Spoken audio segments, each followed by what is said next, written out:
مجھ سے ایک بھول ہو گئی تھی مگر میں نے فوراً خود کو سنبھال لیا۔ میں جانتا تھا کہ ایسی غلطیاں لازمی طور پر ہوتی رہیں گی۔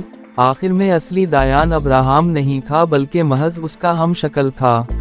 یہ سارا ماحول اور یہ سارے لوگ میرے لیے اجنبی تھے۔ کسی کو شک نہ ہو اس لیے میں نے جلد بازی میں اپنی گھبراہٹ چھپاتے ہوئے کہا، سر جو معلومات میں آپ کو دینے والا ہوں وہ ایک بڑے حساس ادارے سے متعلق ہیں، اس لیے میں ضرورت سے زیادہ محتاط ہو رہا ہوں۔ اسرائیلی سیکریٹری ڈیفنس نے مجھے سگار پیش کیا جسے میں نے شکریہ کے ساتھ لے کر سلگانا شروع کیا۔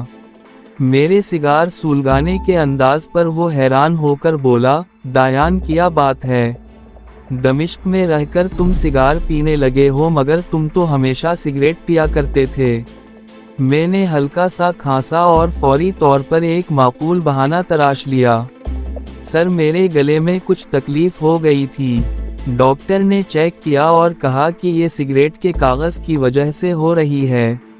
اس نے میرا معمولی سا آپریشن بھی کیا اور مشورہ دیا کہ اگر تمباکو پینا ہے تو سگار استعمال کر لیا کروں۔ سیکریٹری نے بھویں اچکاتے ہوئے کہا، اوہ آئی سی، تبھی تمہاری آواز بھی کچھ بدلی ہوئی لگ رہی ہے۔ خیر ٹھیک ہے، مجھے نمبر 6 کے بارے میں اپنی معلومات سے آگاہ کرو۔ میں نے شامی نیوکلیائی ڈیفنس کے بارے میں نمک مرچ لگا کر کچھ جھوٹی اور من گھڑت معلومات پیش کر دیں۔ ان کا حقیقت سے دور کا بھی واسطہ نہیں تھا اور نہ ہی ہو سکتا تھا، کیونکہ مجھے خود شامی نیوکلیائی ڈیفنس کے بارے میں ذرہ برابر بھی علم نہیں تھا۔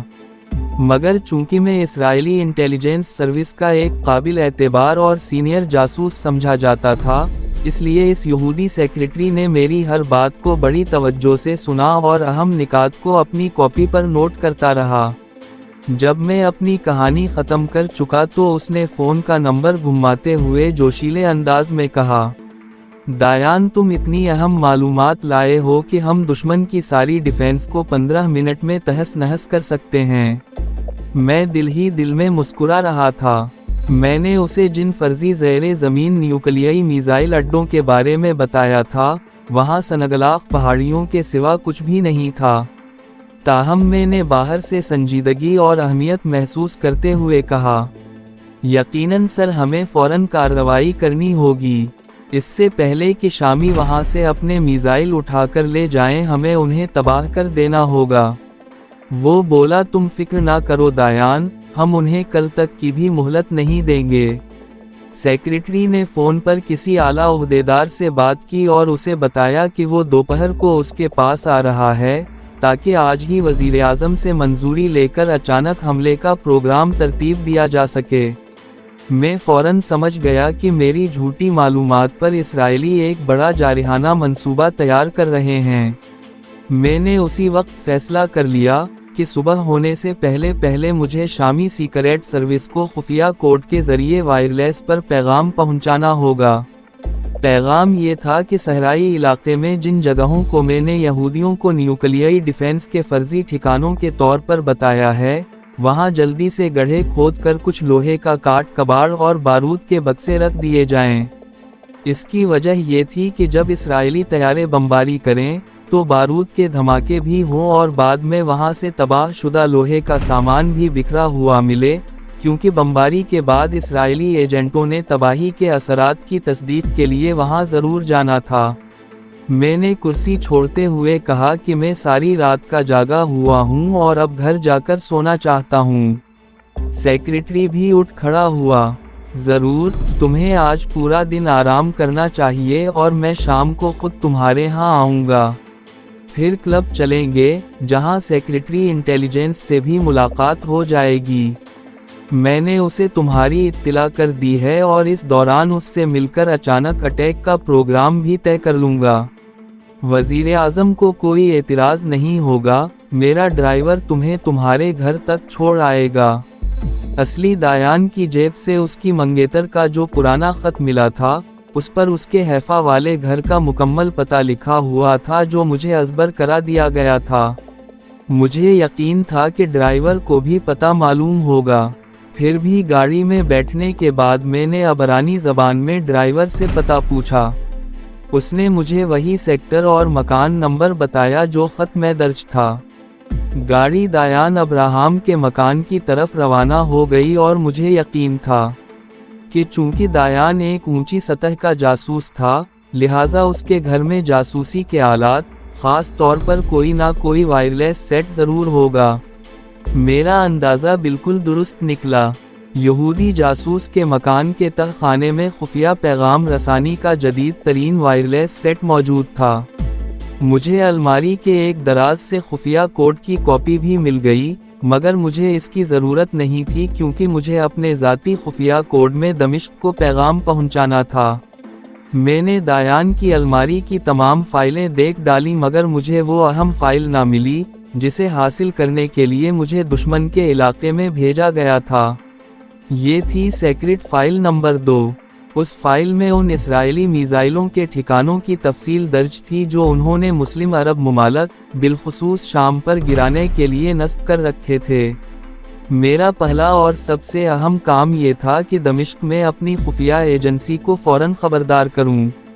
انہیں صحرائی علاقوں میں جن جگہوں کو میں نے اسرائیلیوں کو نیوکلیائی میزائلوں کے ٹھکانوں کے طور پر بتایا تھا، وہاں زمین میں گولہ بارود اور لوہے کا اسکریپ دبانے کی ہدایت دینی تھی۔ چنانچہ میں نے الماری سے دایان کا وائرلیس سیٹ نکالا، آن کیا اور دمشق کی فریکوئنسی ملائی اور تھوڑے تھوڑے وقفے سے خفیہ کوڈ بھیجنا شروع کیا۔ فوری طور پر دوسری طرف سے جواب موصول ہوا اور میں نے دمشق کو تمام حالات کی بریفنگ دے دی۔ جب میرا کام مکمل ہو گیا تو میں نے سیٹ بند کر کے اسے وہیں الماری میں رکھ دیا جہاں سے نکالا تھا۔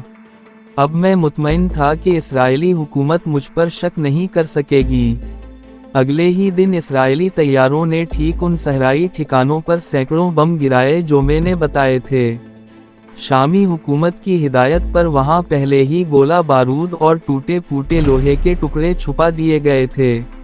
بمباری کے نتیجے میں دبایا ہوا بارود زوردار دھماکوں سے پھٹ پڑا اور لوہے کے بیکار ٹکڑے ادھر ادھر بکھر گئے۔ اسرائیلی پائلٹ بمباری کے بعد جو فضائی تصاویر لائے، انہیں دیکھ کر سیکریٹری ڈیفنس اور اسرائیلی وزیر دفاع کے چہرے خوشی سے کھل اٹھے۔ وہ یہ سمجھ رہے تھے کہ یہ اسکریپ شامی میزائلوں کے ٹکڑے ہیں اور انہوں نے شامی میزائلوں کے ٹھکانوں کو مکمل طور پر تباہ کر دیا ہے۔ حالانکہ حقیقت بالکل مختلف تھی۔ اس کامیاب آپریشن کے بعد میری حیثیت مزید بڑھ گئی اور مجھے ترقی بھی دے دی گئی۔ اب میرا اگلا ہدف سیکریٹ فائل نمبر 2 کی تلاش تھی۔ میرے لیے اسرائیلی محکمہ دفاع کے سیکریٹ ڈپارٹمنٹ میں جانا کوئی مشکل کام نہیں تھا۔ مجھے یہ معلوم ہو چکا تھا کہ وہ مطلوبہ فائل، جس میں مسلم عرب شہروں پر گرانے کے لیے نصب کردہ اسرائیلی میزائلوں کو چلانے والے نظام کے خفیہ کوڈز موجود ہیں، ملٹری کے سیکریٹ ڈپارٹمنٹ کے تہ خانے میں ہے، جہاں 24 گھنٹے گارڈ کی ڈیوٹی ہوتی ہے اور ہر 6 گھنٹے بعد گارڈ کی تبدیلی ہوتی ہے۔ میں نے سیکریٹری ڈیفنس سے سیکریٹ فائلیں چیک کرنے کی اجازت طلب کی، اور چونکہ میں روپ بدل کر ان کی سیکریٹ سروس کے ٹاپ ایجنٹ کا کردار ادا کر رہا تھا، اس لیے مجھے فوراً اجازت مل گئی۔ میرا نیا آئی ڈی کارڈ اور خفیہ کمپیوٹر کارڈ پہلے ہی تیار کر دیا گیا تھا۔ میں آسانی سے سینٹرل انٹیلیجنس ڈپارٹمنٹ کے تہ خانے میں پہنچ گیا۔ یہ چاروں طرف سے بند ایک چھوٹا سا کمرہ تھا جہاں کوئی کھڑکی یا روشندان نہیں تھا۔ دیواروں کے ساتھ لوہے کی الماریاں لگی تھیں اور ایک یہودی گارڈ پہرے پر مامور تھا۔ مجھے معلوم تھا کہ مطلوبہ نیلی رنگ کی الماری بائیں جانب کی دیوار کے ساتھ لگی ہوئی ہے۔ گارڈ نے مجھے سلیوٹ کیا کیونکہ وہ میری شکل اور رتبے سے واقف تھا۔ میرے پاس وہ کمپیوٹر کارڈ تھا جسے پنچ کرنے سے الماری کھول جاتی تھی۔ میں نے کارڈ کو الماری کے باہر لگے چھوٹے سے والٹ میں ڈالا اور دبایا تو تالے کے کھولنے کی ہلکی سی آواز سنائی دی۔